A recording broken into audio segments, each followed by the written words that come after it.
ओम नमः शिवाय। श्री शिव महापुराण, पहला खंड, 18वां अध्याय। ब्रह्मा जी ने आगे कहा, हे नारद, शिवगणों के ऐसी बातें सुनकर यमदूत लज्जित होकर यम के पास गए और उन्हें सब हाल विस्तार पूर्वक कह सुनाया। यम को भी यह सुनकर बहुत आश्चर्य हुआ।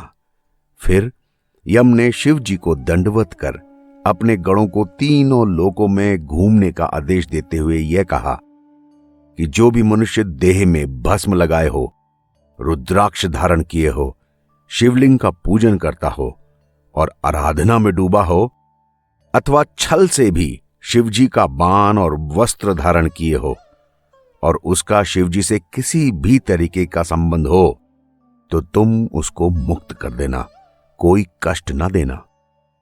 यमराज ने शिवजी की स्तुति करते हुए कहा, हे सदाशिव, आप मेरे पापों को क्षमा कर दीजिए, क्योंकि यह अपराध मुझसे अज्ञानता में हुआ है।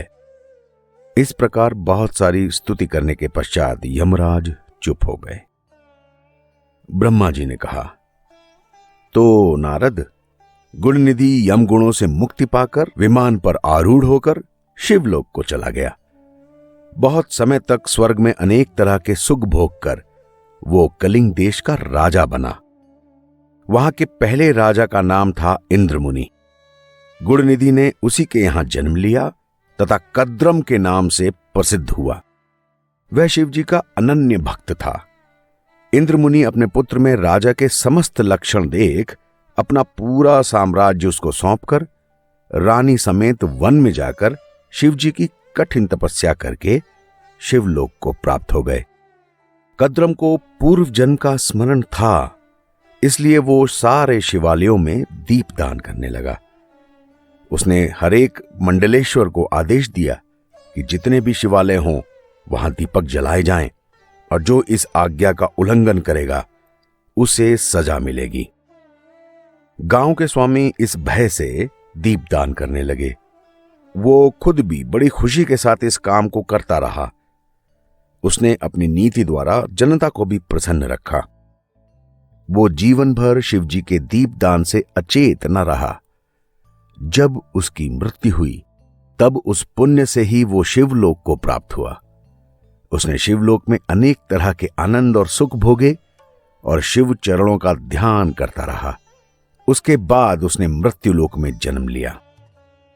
ब्रह्मा जी ने कहा, हे नारद, अब मैं तुम्हें अपने लड़के पुलत्स के पुत्र के बारे में बताता हूं। मेरे पुत्र पुलत्स के विश्रवा नाम का एक पुत्र हुआ। विश्रवा की 3 स्त्रियां थीं। वे तीनों ही विष्णु शिव की भक्त थीं। विश्रवा की सबसे छोटी पत्नी ने विभीषण नाम का पुत्र उत्पन्न किया। विभीषण विष्णु का ऐसा भक्त हुआ कि वह इस अथाह संसार सागर से पार हो गया। विश्रवा की मंझली पत्नी से 2 पुत्र, रावण और कुंभकर्ण, तुम्हारे श्राप के फलस्वरूप उत्पन्न हुए। वे दोनों ही शिव के भक्त बनकर अनेक तरह के सांसारी भोग विलासों में लिप्त हो गए। उनमें से रावण ने शिवजी की कठिन तपस्या की और उनसे वरदान लिया। उसने तेज और प्रताप से संसार भर में राज्य किया। विष्णु भगवान ने उसका नाश करने के लिए स्वयं द्विभुज मानव अवतार लिया, जिसका नाम राम हुआ। लेकिन वे रावण का नाश न कर सके। जब उन्होंने शिवजी की आराधना की, अपने कठिन तप से उनको प्रसन्न किया और शिवजी के अवतार यानी कि श्री हनुमान जी को साथ लेकर बानरों की सहायता से रावण वध किया और उसके वंश को ही मिटा डाला। विश्रवा की सबसे बड़ी पत्नी का नाम शटतिला था।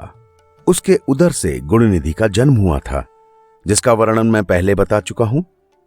विश्रवा ने पहले लंका में रहकर जो उचित था वो किया, फिर काशी जाकर घोर तपस्या की, जिससे शिवजी उस पर प्रसन्न हुए।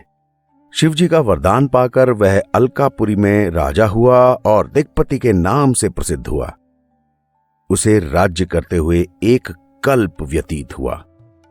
जब धनवान कल्प का आरंभ हुआ, उस समय विश्रवा ने तपस्या आरंभ की।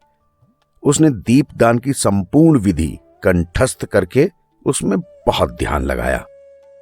उसके बाद वो काशी में कठिन तपस्या करने लगा और हृदय के नेत्र खोलकर उसने शिवजी के दर्शन प्राप्त किए। अपने हृदय को ब्रह्म ज्ञान से पूर्ण करके उसने मन की शांति को प्राप्त किया और उसी स्थान पर शिवलिंग की स्थापना करके षोडशोपचार द्वारा उनकी पूजा की। पूजा करते करते विश्रवा का शरीर का रक्त और मांस सूख गया, केवल हड्डियां और खाल बची। ऐसी कठोर तपस्या करते करते 100 करोड़ साल गुजर गए। उसकी ऐसी कठिन तपस्या को देखकर शिवजी पार्वती समेत विश्रवा के पास पहुंचे और वर मांगने को कहने लगे।